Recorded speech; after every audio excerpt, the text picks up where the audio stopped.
আপনি আমি লেবাসে পোশাকে তো অনেক ভদ্র মানুষ, কিন্তু আমরাই বোনকে তার হক দিচ্ছি না। বাবা মারা গেছে, 20 বছর হয়ে গেছে, আজ আমার বোন আমার কাছ থেকে তার হক বুঝে পায় নাই। নবী করিম সাল্লাল্লাহু আলাইহি সাল্লাম প্রত্যেক সাহাবীকে এরকম গড়ে তুলেছিলেন, ওইরকম সমাজ হয়ে গিয়েছিল। হযরত আদি ইবনে হাতিম রাদিয়াল্লাহু তাআলা নাম শুনেতে হয়তো শুনেছেন, কেউ তার বাবার নাম শুনেছেন, আদি সাহাবী। আমাদের এটা একটা মানে আমাদের কি বলবো অবহেলা যে আমরা সাহাবীদেরকে চিনি না। রাসূল করিম সাল্লাল্লাহু আলাইহি সাল্লাম যাদেরকে আমাদের জন্য নক্ষত্র বানিয়েছেন, সেই নক্ষত্রদেরকে চিনি না। প্রত্যেক সাহাবীকে চেনা দরকার ছিল। আদিকে চিনি না, তার বাবাকে চিনি। বাবা হলেন হাতেম তাই, বিখ্যাত দানবীর হাতেম তাই। সেই হাতেম তাইর ছেলে আদি, ইনি একজন সাহাবী। মদিনা মুনাওয়ারার উত্তর পূর্ব দিকে তৈ গোত্রে তার বাস ছিল। নবী করিম সাল্লাল্লাহু আলাইহি সাল্লাম আদি যেদিন ইসলাম গ্রহণ করেন, সেদিন আদিকে বললেন, আদি তুমি কি হেরা নামক জায়গাটা চেনো? হিরা এটা বর্তমান ইরাকের একটা অঞ্চল, মদিনা মুনাওয়ারা থেকে প্রায় 1000 মাইল দূরে, 1000 কিলোমিটার দূরে হিরা। নবী করিম সাল্লাল্লাহু আলাইহি ওয়াসাল্লাম বলেন, আদি আর রাআইতাল হিরা, তুমি হিরা দেখেছো? তিনি বললেন, মা রাআইতু, আমি দেখি নাই, তবে ওয়ালাকিন্নী উমবিতু আনহা। বিভিন্ন শব্দে বলা হয়েছে যে আমাকে জানানো হয়েছে, আমি জানি, শুনেছি, আমি হীরার নাম শুনেছি, কিন্তু আমার কখনো সেখানে যাওয়া হয় নাই। নবী করিম সাল্লাল্লাহু আলাইহি ওয়াসাল্লাম বলেন, আদি ইন তালাত বিকাল হায়াত, তোমার আয়ু যদি দীর্ঘ হয়, লাতরায়ান্না আয-যুইনাতা লাতারহানু মিনহা হাত্তা তাতুফা বিল বাইত লা তাখাফু ইল্লাল্লাহ। আদি তুমি যদি বেঁচে থাকো, দেখতে পাবে এক এক নারী ওই হীরা থেকে উটের পিঠে চড়ে পবিত্র মক্কায় আসছে এবং কাবার তওয়াফ করে ফিরে যাচ্ছে। এই দীর্ঘ পথে 1000 কিলোমিটার দূর, এই দীর্ঘ পথে এক আল্লাহ ছাড়া কোনো কিছুর ভয় তার থাকবে না। আল্লাহু আকবার। চিন্তা করে দেখেন যে 1000 মাইলের সফর, এক এক নারী আসছে, আর আল্লাহ ছাড়া কোনো কিছুর ভয় তার থাকবে না। আদি বলেন, আমি নিজ চোখে দেখেছি। ওই অঞ্চল হযরত ওমর ফারুক রাদিয়াল্লাহু তাআলা আনহুর জামানায় ইসলামের অধীনে চলে আসে। কাদেসিয়ার যুদ্ধ হয়েছে, ওই পুরো অঞ্চল ইসলামী খিলাফতের অধীন চলে এসেছে। সমস্ত মানুষ ইসলাম গ্রহণ করেছে, আর ইসলাম গ্রহণ করেছে পুরোটা ইসলাম সহ, আধা আধি নয়। উদখুলু ফিস-সিলমি কাফা, ইসলামে প্রবেশ করো পরিপূর্ণরূপে। তারা ইসলাম গ্রহণ করেছেন পরিপূর্ণ ইসলামকে, আধা ইসলামকে নয়। ইসলাম নারীর প্রতি যেই সম্মানজনক আচরণের শিক্ষা দিয়েছে, সেই শিক্ষাটা তারা নিয়েছেন। ঘরে বাইরে নারীর প্রতি আচরণ কেমন হবে, সেই শিক্ষা সহ তারা ইসলাম গ্রহণ করেছেন। ওখানে আছে, ওই হাদিসে আছে যে আদিম তখন মনে মনে বলেন যে এটা কি করে সম্ভব, 1000 মাইল দূরে এক এক নারী যাবে। ওই সময় তৈ গোত্রের দস্যুরা কই থাকবে? তৈ গোত্রে এক দস্যু দল থাকতো, তাদের কারণে ওই এলাকা দিয়ে মানুষ সফর করতে পারতো না, পুরো কাফেলাকে লুট করত। আমি মনে মনে ভাবলাম এটা কি করে সম্ভব, তৈ গোত্রের দস্যু দল তখন কই থাকবে?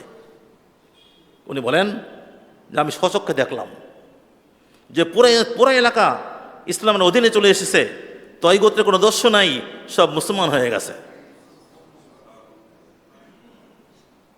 আর সব যখন মুসলমান হয়ে গেছে, তখন প্রত্যেক মুসলমান নারীকে ইজ্জত দিতে জানে। ফলে 1000 মাইল দূরের সফর এক এক নারী করছে, তার কোনো কিছুকেই ভয় করতে হচ্ছে না। এবার আপনি আমি নিজেকে বিচার করি, কোথায় কোন কে নারীর প্রতি কী করলো না করলো তা তো আমরা আলোচনা করি, পত্রপত্রিকায় দেখি, সাংবাদিকেরা এগুলি আলোচনা করে। কিন্তু আমি নিজে নারীর প্রতি আমার আচরণ কেমন? ঘরে ঘরে আমার স্ত্রী আমার দিক থেকে নিরাপদ? মোটেই নয়। আমি জানি, বহু বছরের পর বছর কাজ করছি, এই আমাদের লেবাস, আমাদের টুপি, আমাদের দাড়ি, আমাদের পাঞ্জাবি পরা, আর আমরাই স্ত্রীর গায়ে হাত তুলি, কথায় কথায় চড়থাপ্পড়, মেরে মেরে বেহুশ করে ফেলা, তার চুল ধরে ওয়ালের সঙ্গে পিটানো, এসব আপনি আমি করছি। আপনি আমি লেবাসে পোশাকে তো অনেক ভদ্র মানুষ, কিন্তু আমরাই বোনকে তার হক দিচ্ছি না। বাবা মারা গেছে, 20 বছর হয়ে গেছে, আজ আমার বোন আমার কাছ থেকে তার হক বুঝে পায় নাই। তাহলে নারীকে শারীরিকভাবে নির্যাতন করছি, আর্থিকভাবে ঠকাচ্ছি, আর নারীর যে ইজ্জত সম্মান তা তো নাই। আমরা তো মনেই করি নারী সেই স্ত্রী, তার আবার কিসের সম্মান? তাই ছেলের সামনে, মেয়ের সামনে স্ত্রীর সঙ্গে যাচ্ছে তাই ব্যবহার করি। নারীর কোনো সম্মান থাকতে নাই। ছেলের মা হয়েছে, কি হয়েছে? সেই ছেলের মায়ের সামনে, ছেলের সামনে তার মাকে যাচ্ছে তাই বকাবকি করি। এবং অনেক অমানুষ ছেলে মেয়ের সামনে স্ত্রীকে পিটায়ও। আপনি আমি হয়তো পিটাই না, কিন্তু ছেলে মেয়ের সামনে তাকে তুচ্ছ তাচ্ছিল্য করে থাকি। এবং মনে মনে ওই নারী তখন মাটিতে মিশে যায় যে আমার স্বামী আমার সন্তানের সামনে আমাকে এই কথা বলল। কথা তো ছিল এই, কেবল ঘরে কেন, বাইরেও আমি নারীকে এমন ইজ্জত সম্মান দেব যে কোথাও যেতে নারীর কোনো ভয় থাকবে না। কিন্তু এখন নারী রাত তো রাত, দিনের বেলাও একা বেরাতে পারে না। দিনের বেলাও একা এই ঢাকা শহরে এক জায়গা থেকে আর এক জায়গায় যাবে, সে নিশ্চিন্ত নয়, সে নিজেকে নিরাপদ বোধ করে না। যে একা একা কেমনে যাব? ছেলেকে বলে, ভাইকে বলে যে তুমি আমাকে নিয়ে যাও। তো যে ঘরে নারীকে নিরাপত্তা দেয় না, যে পুরুষ নিজ ঘরে নারীকে নিরাপত্তা দেয় না, সে বাইরে কি নিরাপত্তা দেবে? তাই বাইরেও নারীরা আমাদের কাছে নিরাপদ নয়। আমাদের ইনসাফ ফাউন্ডেশন চায় আমরা পুরুষরা সচেতন হই, নারীকে তার প্রাপ্য সম্মান ফিরিয়ে দিই, নারীকে মর্যাদার জায়গায় রাখি। আমরা যদি নারীকে মর্যাদার জায়গায় রাখতে পারি, তাই নারীর কাছ থেকে এত পাবো যে তার শুকর আদায় করে শেষ করতে পারবো না। নারীকে ঘরে স্বস্তির জায়গায় রাখুন। আমার ঘর ভাঙ্গা ঘর হতে পারে, ওই যা আমার ভাই বলল যে আল্লাহ রসুল সাল্লাল্লাহু আলাইহি ওয়াসাল্লাম বলেছেন যে নারী তোমার কাছে বন্দিনী হয়ে আছে, কিন্তু আমার আচরণ এমন হবে যে নারী নিজেকে বন্দিনী মনে করবে না। আজ মোহাম্মত সিজনে গুলশান মিশাওয়াদ, রুমি মসনবিতে বলেছেন যে ভালোবাসা যদি থাকে তাহলে কারাগারের কক্ষ ফুল বাগানে পরিণত হয়ে যায়। আপনি স্বামী, আমরা স্বামীরা যদি নারীকে ইজ্জত সম্মান দিতে পারি, ভালোবাসা দিতে পারি, তাহলে ভাঙ্গা ঘর, ছোট্ট ঘর বিশাল বিস্তীর্ণ পুষ্প উদ্যানে পরিণত হয়ে যাবে। এবং তখন আমরা যা চাই যে আমার সন্তান তার মায়ের কোলে আদর্শ মানুষরূপে গড়ে উঠুক, এই পাওয়াটা পাবো। যেই নারীর মনে শান্তি নেই, শারীরিক নির্যাতনের শিকার, সে তার সন্তানকে কি তরবিয়ত করবে? তার সন্তানের সুষ্ঠু লালন পালন কীভাবে সে করবে? ওটা তো দরকার। মায়ের কোলে যদি সন্তান সুষ্ঠু লালন পালনটা পায়, তবেই এই সন্তান আগামী দিনে ইতিহাস সৃষ্টিকারী হবে। এখন কি ইতিহাস সৃষ্টি করবে? সন্তান তো বকে যাচ্ছে, সন্তানরা বকে যাচ্ছে এই জন্যে মায়ের কোলটা তার শিক্ষালয় হতে পারে নাই, এই জন্যে যে মায়েরা স্বস্তির জীবন যাপন করছে না।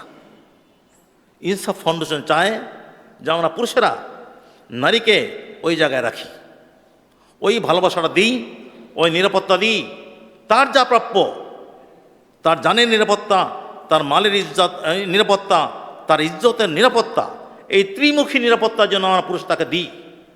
যদি তা দিতে পারি ইনশাআল্লাহ, তাহলে কেবল তার দিক থেকেই যে আমি স্বস্তিতে থাকবো তা নয়, আমার সন্তানের লালন পালনের ব্যাপারেও আমরা নির্ভর হয়ে যাব। আল্লাহ তাবারক ওয়া তাআলা আমাদের সবাইকেই এর উপরে এগুলি বুঝবার এবং এর উপরে আমল করার তৌফিক দান করুন। ওয়া আখিরু দাওয়ানা আলহামদুলিল্লাহি রাব্বিল আলামিন।